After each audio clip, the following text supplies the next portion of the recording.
अरे भाई, आज तो हमने बड़ा लंबा हाथ मारा। ऐसा ही चलता रहा तो हम लोग बहुत जल्दी काफी अमीर हो जाएंगे। हाँ, वो तो ठीक है। अमीर तो हम ऐसे भी हैं, कौन सा गरीब है। पर पता नहीं क्यों मुझे अब इससे भी संतुष्टि नहीं मिल रही। मुझे राजा बनना है, राजा। अरे मेरी बात सुन, मैंने सुना है कि इस जंगल के पार एक जादूगर रहता है। हाँ, अरे उसके पास एक जादुई छड़ी है। कहते हैं अगर वो छड़ी किसी के हाथ लग जाए तो वो राजा बन सकता है। क्या क्या क्या बात कर रहा है, सच में? अरे हाँ, और क्या। अगर हम उस जादूगर की छड़ी को चुरा लें तो तेरी राजा बनने की इच्छा पूरी हो सकती है। क्यों, क्या बोलता है? अरे बोलना क्या है, देर किस बात की है।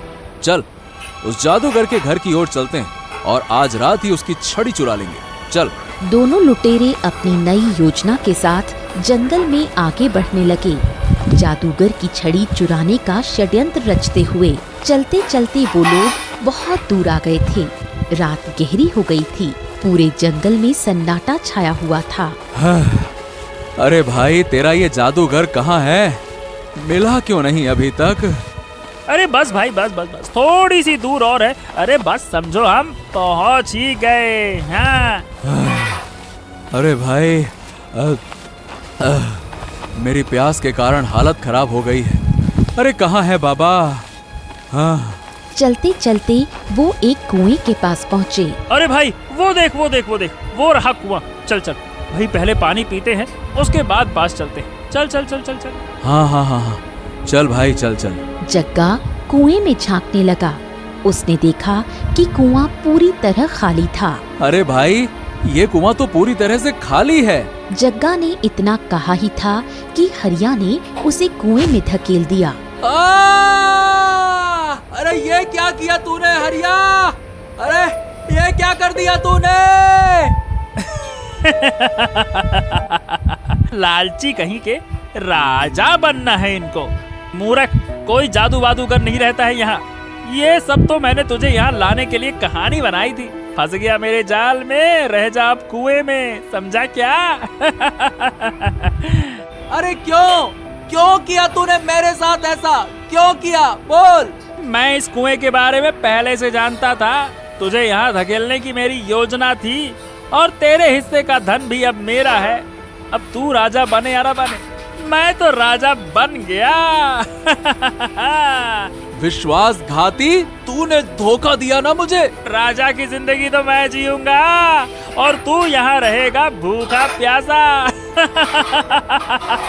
हरिया की क्रूर हंसी जंगल में गूंजती रही।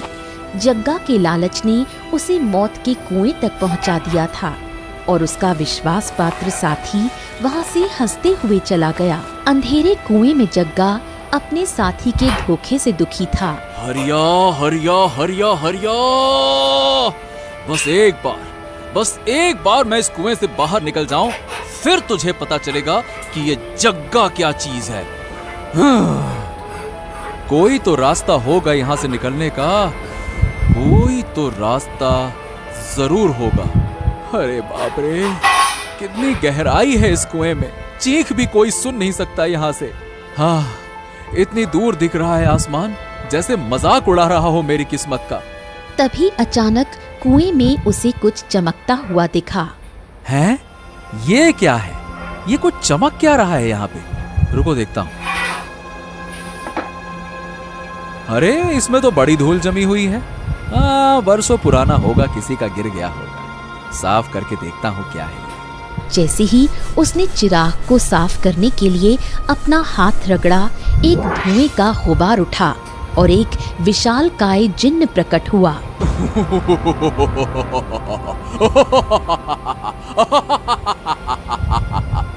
हजारों साल के बाद मुझे किसी ने आजादी दी है। बोलो, मैं तुम्हारी 3 मुरादें पूरे करूंगा मालिक। बोलो। ये क्या हो रहा है? कौन हो तुम? घबराओ मत मालिक, बोलो तुम्हें क्या चाहिए? जग्गा के चेहरे पर एक चालाक मुस्कान आ गई। अब वो सोच रहा था कि कैसे इस मौके का फायदा उठाएं और हरिया से बदला लें। जिन्न के सामने खड़े होकर जग्गा की आंखों में बदले की आग जल उठी। अब हरिया से बदला लेने का समय आ गया है। ए जिन, मेरी पहली मुराद यह है कि हरिया को। जग्गा ने अपनी मुराद बीच में ही रोक दी और सोचने लगा। अरे मैं ये क्या कर रहा हूँ? जिन ने मेरी सिर्फ 3 इच्छाएं पूरी करने की बात कही है और हरिया से बदला लेने के चक्कर में मैं तो एक इच्छा गवा बैठूंगा। नहीं नहीं नहीं नहीं नहीं नहीं, अगर मैं अमर हो गया तो फिर हरिया से बदला लेने में तो कोई दिक्कत ही नहीं होगी। हाँ, सुनो जिन, मेरी पहली मुराद ये है कि मुझे अमर बना दो। मैं तुम्हें अमर तो नहीं बना सकता, ये तय हो चुका है कि तुम्हारी मृत्यु राज परिवार के किसी सदस्य के हाथों होगी। लेकिन हाँ, मैं तुम्हें यह तावीज देता हूँ, जब तक ये तावीज तुम्हारे गले में रहेगी तब तक तुम अमर रहोगे। ये तावीज कभी न कभी अपने धागे से टूटेगा। तुम्हें जल्द से जल्द इसमें नए धागे को पिरोकर पहनना होगा, नहीं तो तुम्हारी जान चली जाएगी। समझ गए? ओह, इसका मतलब जब तक ये ताबीज मेरे साथ है, मेरा तो कोई कुछ नहीं बिगाड़ सकता। विधि का विधान कोई नहीं बदल सकता। तुम्हारा अंत राज परिवार के ही हाथों होगा। अच्छा, तो मुझे राज परिवार से खतरा है ना? और अगर मैं उन्हें रास्ते से हटा दूं, तब तो मैं अमर हो जाऊंगा। हाँ, जिन, मेरी दूसरी इच्छा ये है कि तुम मुझे इस राज्य का राजा बना दो। ठीक है, मैं तुम्हें राजा बना दूंगा। मेरे जादू से सारी प्रजा, मंत्री और सैनिक सब तुम्हें राजा मान लेंगे। पर सावधान, राजा का परिवार सब कुछ याद रखेगा। और एक और बात, जैसे ही तुम राजमहल में जाओगे, राजा से तुम्हारी भिड़ंत होगी। वो अकेला 10 लोगों से लड़ सकता है, समझे? क्या? जग्गा के माथे पर चिंता की लकीरें उभर आईं। उसे समझ में आ गया कि राजा से भिड़ंत टालनी असंभव है। हाँ, तो ठीक है, अभी एक इच्छा बाकी है ना? तो चलो जिन, अब मुझे राजा बना दो और राजा से कैसे निपटना है वो मैंने तय कर लिया है। जो हुकुम मेरे आका। जिन्न ने अपनी जादुई शक्तियों का प्रयोग किया। एक शानदार प्रकाश फैला और पलक झपकते ही जग्गा राजमहल में खड़ा था। उसके शरीर पर राजसी वस्त्र थे, सिर पर मुकुट और हाथों में राजदंड। उसके सामने राजा का परिवार खड़ा था। उनकी आंखों में दर्द और गुस्सा दोनों था, लेकिन वो चुप थे। महल के सभी सैनिक और मंत्री जग्गा को राजा मान चुके थे, लेकिन राज परिवार अब भी सीधा खड़ा था। ए दुष्ट, मैं तेरा अंत करूंगा। ये तूने अच्छा नहीं किया।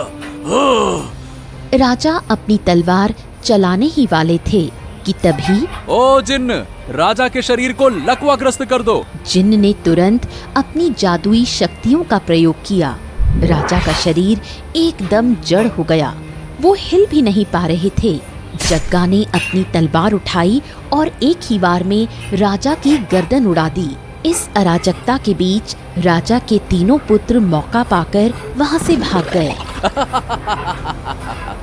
देखो जिन्न, मैंने तो राजा को मार दिया, जो कि 10 के बराबर था। अब तो मैं अमर हो गया हूँ। अब मुझे कोई नहीं रोक सकता। सावधान राजन, जैसे ही ताबीज हटी, तुम्हारी मौत राज परिवार के किसी सदस्य के हाथों हो जाएगी। बस अपने तावीज का ध्यान रखना और इनके शरीर को जलाने की कोशिश मत करना, क्योंकि तुम इनके शरीर को नष्ट नहीं कर पाओगे। क्या? लेकिन ऐसा क्यों? जब तुम्हारी तीनों इच्छाएं पूरी हो चुकी हैं, फिर तो मैं चला। जग्गा अकेला खड़ा रह गया। उसके चेहरे पर घबराहट के भाव थे। जिनकी बातों से एक बात तो समझ में आ गई कि ये मृतदेह भी मेरी मौत का कारण हो सकता है। मुझे जल्द से जल्द इसके शव को जलाना होगा। महामंत्री जी, इस शव को जलाने की तैयारी की जाए, जल्द से जल्द। जी महाराज जी। शमशान में राजा कृष्णदेव राय का शव चिता पर लेटा दिया गया। जग्गा उत्सुकता से चिता के पास पहुंचा। मंत्री जी, चलिए जल्दी से मशाल जलाइए। मुझे इसके शव को जल्द से जल्द आग लगानी है, जल्दी करिए। महाराज, आपको ये करने की कोई आवश्यकता नहीं है। कोई भी सैनिक इस मामूली इंसान के शव को आग लगा देगा। आप भला इतना कष्ट क्यों करेंगे? अच्छा, ठीक है। चलो सैनिकों से कह दो जल्दी करें। जैसे ही सैनिक चिता को आग लगाने के लिए आगे बढ़ा, अचानक हवा में एक तीर आया और सीधा उस सैनिक को जा लगा। सैनिक की वही मृत्यु हो गई। अचानक झाड़ियों से एक शिकारी भागता हुआ आया। महाराज, मुझे माफ कर दीजिएगा। मैं तो शिकार करने आया था। मुझे नहीं पता था कि आप लोग यहाँ पे हैं। मृत सैनिक को देखकर जग्गा का चेहरा पीला पड़ गया। उसकी आंखों में डर साफ झलक रहा था। आज तो इस ताबीज ने बचा लिया। अगर मैं चिता को आग लगाता तो इस सैनिक की जगह मैं मर जाता। नहीं, जिन की बात को हल्के में नहीं लेना चाहिए। चिता की तरफ देखते हुए अचानक जग्गा की नजर पास की मीनार पर पड़ी। हाँ, ये सही रहेगा। महामंत्री जी, आप चिता को आग लगाइए। हम इस मीनार के दरवाजे खिड़की बंद करके अंदर रहेंगे, ठीक है? जो आज्ञा महाराज। जग्गा मीनार के कमरे में जाकर बंद हो गया। तभी उसके ताबीज का धागा टूटा और ताबीज जमीन पर गिर पड़ा। चलो अब इस चिता को आग लगा ही देता हूँ। अरे जल्दी से सभी यहाँ आओ, बचाओ। सभी दौड़कर मीनार की तरफ भागे। जब वो पहुँचे तो देखा एक विषैला सर्प जग्गा को काटकर एक गड्ढे में भाग गया था। जग्गा जमीन पर तड़प रहा था। उसके चेहरे पर मौत का डर साफ दिख रहा था। विष की तीव्र पीड़ा से जग्गा का चेहरा नीला पड़ने लगा था। उसकी सांसें तेज हो रही थीं। जग्गा की हालत बहुत खराब हो गई थी। महामंत्री जी, जल्दी से वैद्य को बुलाइए। और हाँ, उस शव को महल के तहखाने में रख दीजिए। उस शव को जलाने से हमारे प्राण नहीं बचेंगे। ठीक है महाराज, जैसा आप कहें। जग्गा की हालत बहुत खराब हो गई थी। राज्य के सारे वैद्यों ने औषधि दे दी थी, पर वो ठीक नहीं हुआ। दूसरी ओर तीनों राजकुमार जान बचाते हुए राजगुरु की गुफा में पहुँचे। ये तुमने बहुत अच्छा किया कि तुम तीनों यहाँ पे चले आए। मुझे पता चला है कि वो जग्गा बीमार हो गया है। वीरभद्र, ये लो, ये औषधि है और इस कांटे में जानलेवा विष है, और जैसा मैं कहता हूँ वैसा करो। जी महाराज। राजगुरु ने वीरभद्र को एक योजना बताई। धन्यवाद राजगुरु। मैं एक वैद्य के भेष में जाऊंगा और औषधि के बहाने उसे विष पिला दूंगा, जिससे उसकी मौत हो जाएगी और किसी को पता भी नहीं चलेगा। जग्गा अपने पलंग पर करा रहा था। वीरभद्र ने वैद्य का वेश धारण किया और जग्गा के पास पहुंचा। महाराज की जय हो, महाराज की जय हो। महाराज, मेरे पास एक ऐसी औषधि है जिससे आपकी तबीयत पूरी तरह ठीक हो जाएगी। कौन हो तुम? पहले कभी नहीं देखा तुम्हें। महाराज, मैं बहुत दूर के इलाके से आया हूँ। आपकी बीमारी की खबर सुनकर मैं सीधा आपके पास चला आया। मेरी औषधि अचूक है महाराज। वीरभद्र औषधि की बोतल बाहर निकालता है। अच्छा, तो एक काम करो, सबसे पहले इस औषधि को तुम ही पियो। क्या? मैं पीऊं? हाँ, औषधि ही तो है। अरे पियो ना, पियो। हाँ। जग्गा की बात सुनकर वीरभद्र के चेहरे का रंग उड़ गया। वीरभद्र की चाल उस पर ही भारी पड़ गई।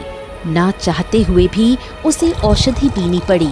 उसकी आंखों में डर साफ झलक रहा था, पर वीरभद्र को कुछ नहीं हुआ। वो बिल्कुल स्वस्थ खड़ा था। माफ कीजिएगा बाबा, दरअसल मेरी जान के बहुत दुश्मन है। मैंने आप पर शक किया, माफ कीजिएगा। कोई बात नहीं राजन, इस औषधि को अब आप पी लीजिए। जग्गा ने औषधि पी ली औषधि पीते ही वो बिल्कुल ठीक हो गया। बाबा, आपका बहुत बहुत शुक्रिया। आपकी औषधि ने तो वाकई कमाल कर दिया। देखिए, मैं पूरी तरह से स्वस्थ हूँ। वाकई में बाबा, आपकी औषधि तो अद्भुत है। कई दिनों से महाराज की तबीयत ठीक नहीं थी और आज देखिए। आप जो भी इनाम मांगें मैं देने को तैयार हूँ। आपने मेरी जान बचा ली है। नहीं नहीं नहीं नहीं नहीं नहीं महाराज, मैंने तो सिर्फ अपना कर्तव्य निभाया है। अच्छा महाराज, आपसे बस एक विनती है। अभी कुछ समय में दिन ढल जाएगा। ऊपर से मैं वन में बहुत अंदर रहता हूँ। अगर आपकी आज्ञा हो तो आज रात महल में रुक जाऊं। हाँ हाँ, क्यों नहीं, बिल्कुल ठीक कहा आपने।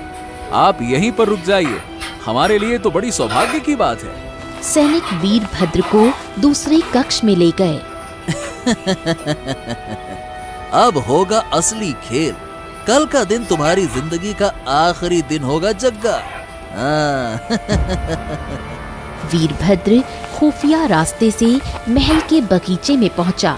उसने एक जहरीली कील निकाली और घास में धीरे से रोक दी। बस अब कल की देर है।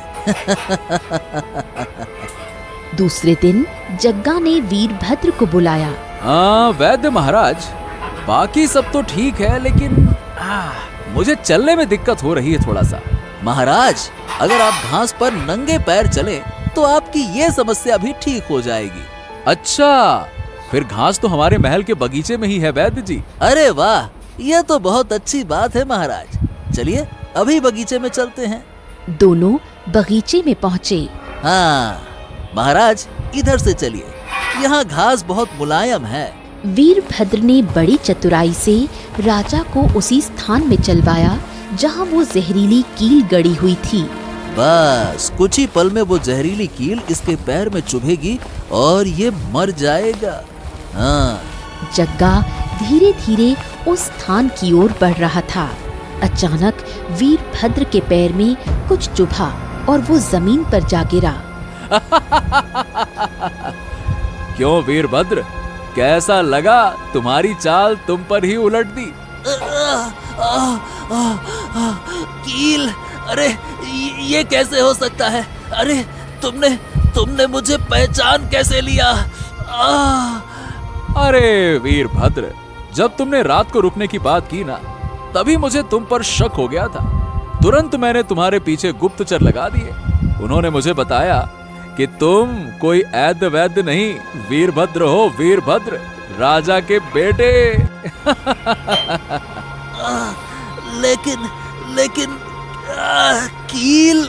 हाँ, मेरे गुप्तचरों ने तुम्हें रात को कील गाड़ते हुए देख लिया था। फिर क्या था, मैंने वही कील उखड़वा कर तुम्हारे चलने वाले रास्ते में गड़वा दी।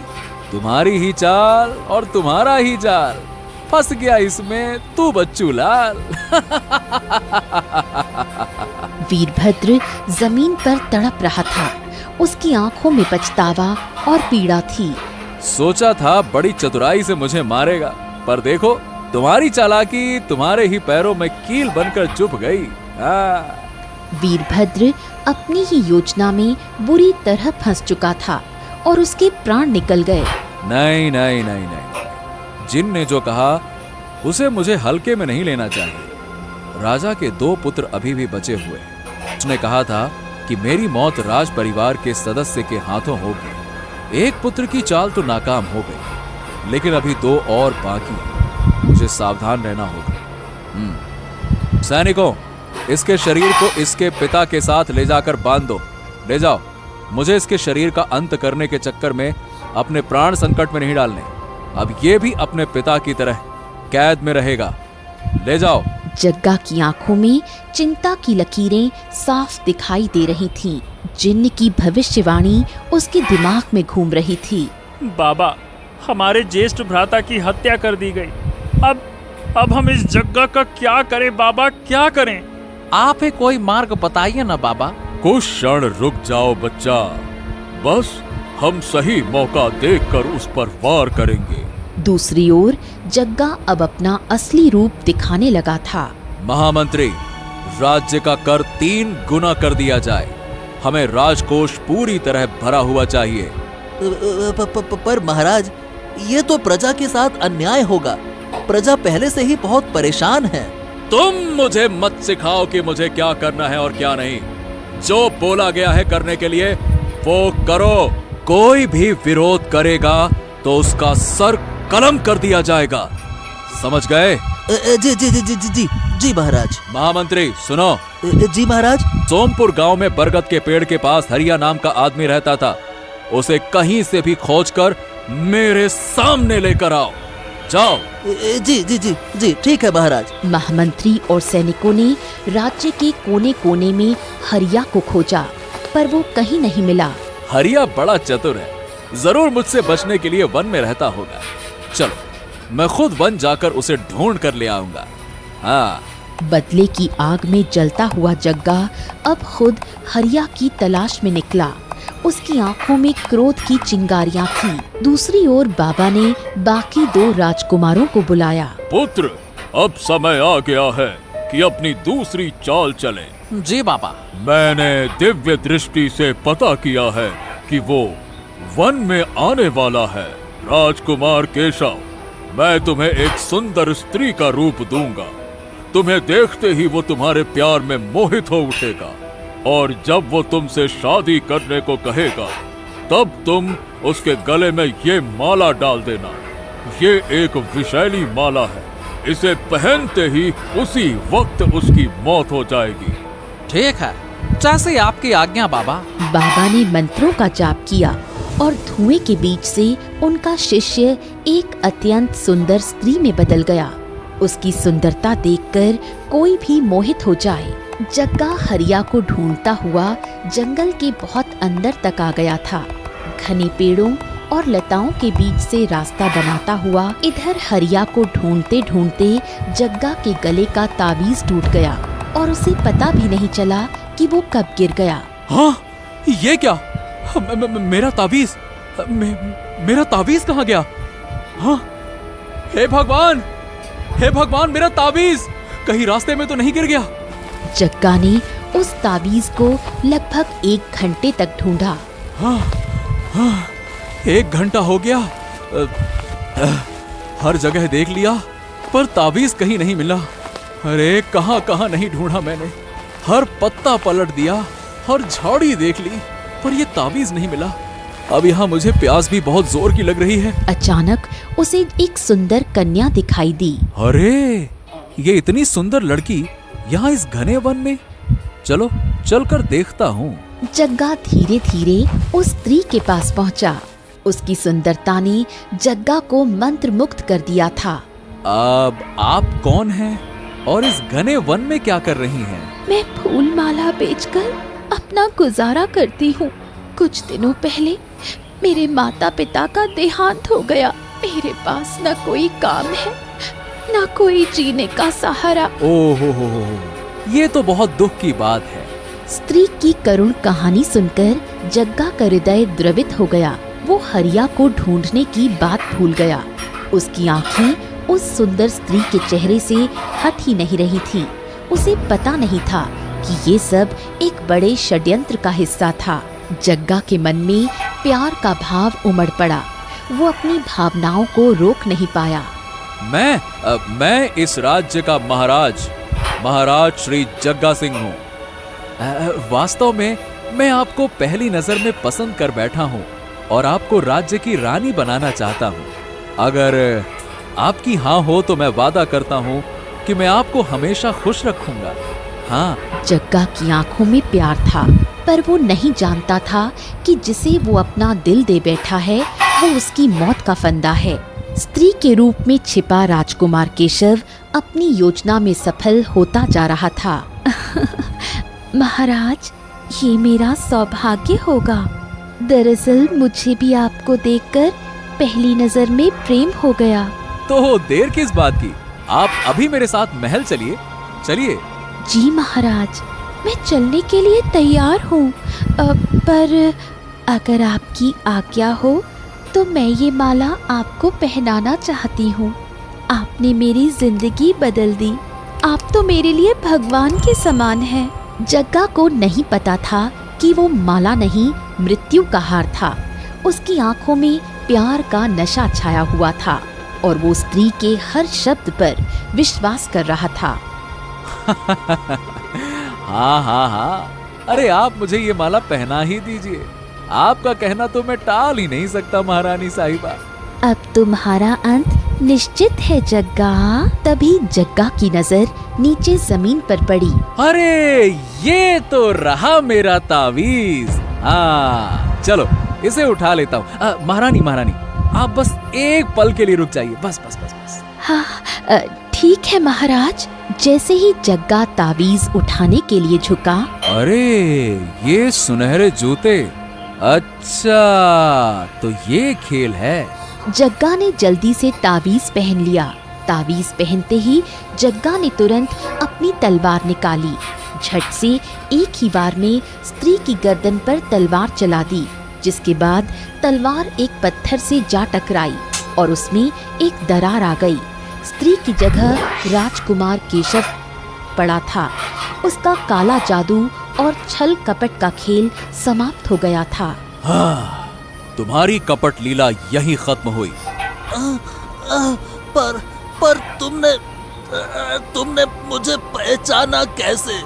जब तुम तीनों राजमहल से भागे थे ना, तभी मैंने तुम्हारे जूते देखे थे सुनहरे रंग के। रूप तो बदल लिया तुमने, थोड़ा जूते भी बदल लेते।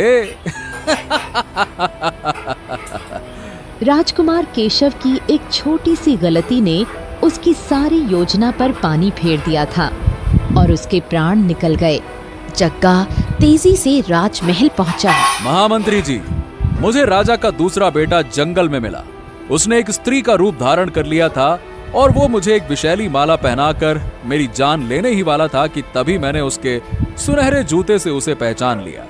मेरी सूझबूझ से मेरी जान बच गई। चलो अब जल्द से जल्द जंगल में खोज के लिए सेना भेजो।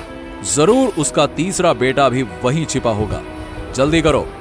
जी महाराज, मैं अभी सेना भेजता हूँ। दूसरी ओर जंगल की एक गुफा में साधु बाबा और राजा का तीसरा बेटा चिंतित मुद्रा में बैठे थे। बाबा, केशव भैया भी मारे गए। क्या हम इस राक्षस का कभी अंत कर ही नहीं पाएंगे? बेटा, इसका अंत नजदीक ही है।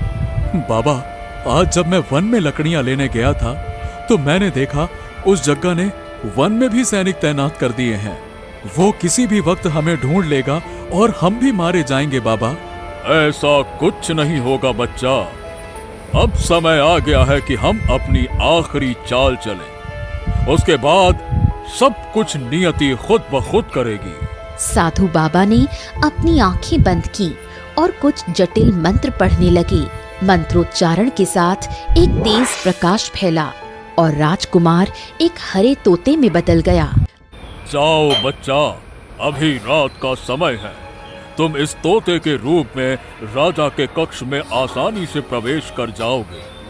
वहां जाकर ये मंत्र कहना, सूर्य चंद्र की साक्षी से माया जाल मिटा दो, तोते से मानव रूप में मुझको वापस ला दो। हाँ बाबा, वो सो रहा होगा और मैं तलवार से उसकी गर्दन उड़ा दूंगा और वो मर जाएगा। हाँ जाओ बच्चा जाओ, अब जल्दी से जाओ, देर मत करो, मेरा आशीर्वाद है। जाओ। जी बाबा, प्रणाम। अंधेरी रात में तोता पंखों को फड़फड़ाता हुआ राजमहल की ओर बढ़ा। वो आखिरकार जग्गा के कक्ष तक पहुंचा। हाँ, ये जग्गा सोया हुआ है। अब समय आ गया है कि मैं इंसान बन जाऊं। चलो बाबा का मंत्र दोहराता हूँ। सूर्य चंद्र की साक्षी से माया जाल मिटा दो, तोते से मानव रूप में मुझको वापस ला दो।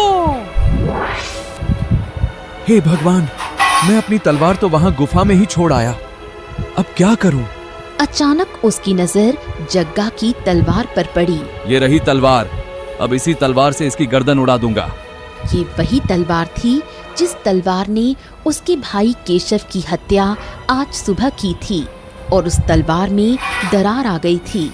उसने उस तलवार को हाथ में ले लिया। वो बस तलवार चलाने ही वाला था, तभी उस तलवार की दरार वाला हिस्सा टूट गया, पर उसकी नोक सीधा ताबीज से जा टकराई और वो ताबीज टूट गया, पर जग्गा बच गया। जग्गा उठ खड़ा हुआ तलवार की आवाज सुनकर सैनिक भी वहां आ पहुंचे। सैनिकों, इस दुष्ट की हत्या कर दो, इसने मेरे प्राण लेने की कोशिश की। राजा और उनके तीनों बेटों का अंत हो चुका था। क्या अब जग्गा वाकई में अमर हो चुका था? क्योंकि अब राज परिवार का कोई भी सदस्य जीवित नहीं था। आखिरकार राज परिवार का अंत हुआ। अब कोई नहीं बचा मुझे रोकने वाला। बस अब उस हरिया को पकड़ना बाकी है। आशा करता हूँ कि सैनिक उसे भी 2-3 दिन में ढूंढ ही निकालेंगे। हरिया जंगल में सैनिकों से छुपता हुआ रहने लगा। तभी उसने देखा कि 2 सैनिक एक पेड़ के नीचे आपस में बात कर रहे थे। अरे भैया, कितने दिन हो गए इस जंगल में उस ससुरे हरिया को ढूंढते हुए। हाँ यार, मैं भी थक गया हूँ, पर जग्गा महाराज का आदेश है तो क्या करें। ए भाई सुन तो, मैंने क्या सुना है कि जग्गा महाराज की हत्या करना असंभव है क्या? हाँ, अरे तुझे नहीं पता, उनके पास एक अलौकिक ताबीज है अबे, जिससे वो अमर हो चुके हैं। हाँ, और सुन, उनके पास एक जिन्न भी है। उस जिन्न ने कहा है कि जग्गा महाराज की हत्या सिर्फ राज परिवार का ही कोई व्यक्ति कर सकता है। हाँ। हरिया झाड़ियों के पीछे से ध्यान से सुन रहा था। हाँ, और सुन, एक अजीब बात तो यह भी है कि राज परिवार के लोगों की लाशें भी नष्ट नहीं हो रही हैं। हाँ। ओ, इसीलिए उन्होंने महल के नीचे तहखाने में उन लाशों को रखा है। हाँ, और नहीं तो क्या। अरे हाँ, किसी ने सुना तो नहीं ना? आखिरकार ये सारी कड़ियां उधर ही पहुंच गईं जहां से ये सब कुछ शुरू हुआ था। हो न हो उस कुएं में ही कोई राज छिपा है। अगर मुझे बचना है तो मुझे उस कुएं के अंदर जाना ही होगा। गहरे कुएं में वो चिराग अभी भी मौजूद था। हरिया ठीक उस कुएं के अंदर झांक रहा था, पर दुर्भाग्य से उसे वो चिराग दिखाई नहीं दिया। अरे बाप रे बाप रे, ये कुआं तो बहुत गहरा है। नहीं नहीं नहीं नहीं, मैं इसमें उतरने के चक्कर में अपनी जान गंवाना नहीं चाहता। अरे हाँ, मैंने और जग्गा ने मिलकर राजमहल तक एक सुरंग बनाई थी। उसके सहारे मैं राजा के शव तक पहुंच सकता हूँ। हो सकता है उस शव में कोई ऐसा राज छिपा हो जिससे मैं जग्गा का अंत कर सकूं। सुरंग के सहारे हरिया राजमहल के तहखाने में शव वाले कक्ष में पहुंचा। तभी दूर से सैनिकों के कदमों की आहट सुनाई दी। अरे बाप रे बाप, सैनिक आ रहे हैं। एक काम करता हूँ, राजा के शव को अपने साथ ले चलता हूँ। वो राजा का शव लेके फरार हो गया और सैनिकों से बचता हुआ उस कुएं के पास आ पहुंचा। तभी उसे वहां सैनिक आते हुए दिखाई दिए। हे भगवान, ये सैनिक तो मेरी ही तरफ आ रहे हैं। एक काम करता हूँ, इस शव को इसी कुएं में फेंक देता हूँ और यहाँ से भाग जाता हूँ। अगर इन्हें शव दिख गया फिर तो मैं मुसीबत में फंस जाऊंगा। हाँ। वो राजा के शव को कुएं में फेंक देते हैं और फरार हो जाते हैं। सौभाग्य से राजा का हाथ उस चिराग से जा लगा और चिराग खिस गया और वो जिन्न बाहर आ गया।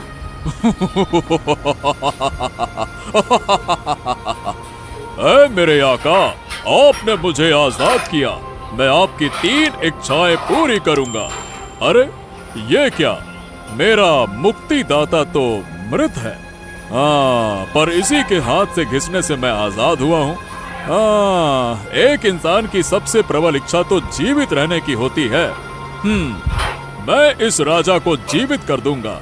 यही मेरा पहला कर्तव्य होगा। ऐ मृत राजा, वापस लौट आ। दूसरे ही पल राजा जीवित हो उठता है। हाँ, उस जग्गा ने ये ठीक नहीं किया, मेरी हत्या कर दी। उसे तो मैं छोड़ूंगा नहीं। मालिक, आपकी 2 इच्छाएं अभी भी बाकी हैं। हाँ, ऐसा? तो मेरी इच्छा ये है कि तुम मुझे उस जग्गा के पास ले चलो, अभी और इसी वक्त। जैसी आपकी आज्ञा मेरे आका। चलिए। अपनी जादुई शक्तियों से जिन्न राजा को जग्गा के पास ले चलता है। अरे महाराज, आप कैसे लौट आए? ए दुष्ट, अब तेरा अंत होकर रहेगा। रुक जा। महाराज ने जग्गा का अंत कर दिया, जिसके साथ ही जिन्न के भ्रम का अंत हुआ और सबने वापस कृष्णदेव राय को राजा मान लिया। राजा तहखाने में अपने पुत्रों के पास पहुंचा। हे मेरे बच्चों, मुझे माफ कर दो, माफ कर दो। मैं तुम्हें बचा नहीं पाया। मालिक, अभी भी आपकी एक इच्छा बाकी है। आप चाहें तो एक राजकुमार को जीवित कर सकते हैं। हाँ, क्या तुम सच कह रहे हो? जी हाँ मालिक। अगर ऐसा है तो मेरे सबसे छोटे राजकुमार को जीवित कर दो। जिन्न अपनी जादुई शक्तियाँ प्रयोग करता है। सबसे छोटे राजकुमार को जीवित किया। उसके बाद जिन्न गायब हो गया। राजा के छोटे राजकुमार को सारी बात बताई।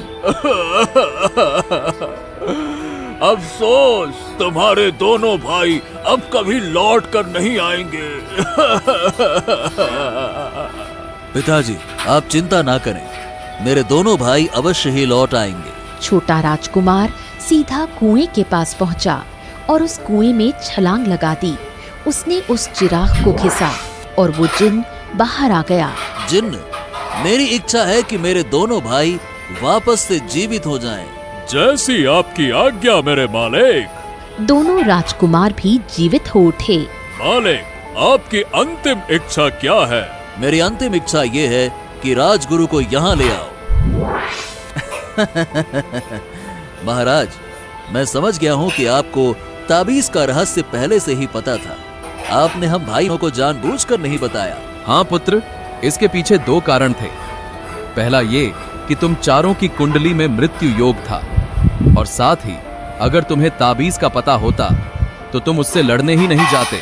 तुम्हारी माँ बचपन में चल बसी थी, जिसके बाद राजा ने कभी शादी नहीं की, और आज महाराज के साथ भला मैं इतनी बड़ी घटना कैसे होने दे सकता था। दोस्तों, हमारी मेहनत और क्रिएटिविटी आप तक पहुंचाने में हम बड़ी मेहनत करते हैं।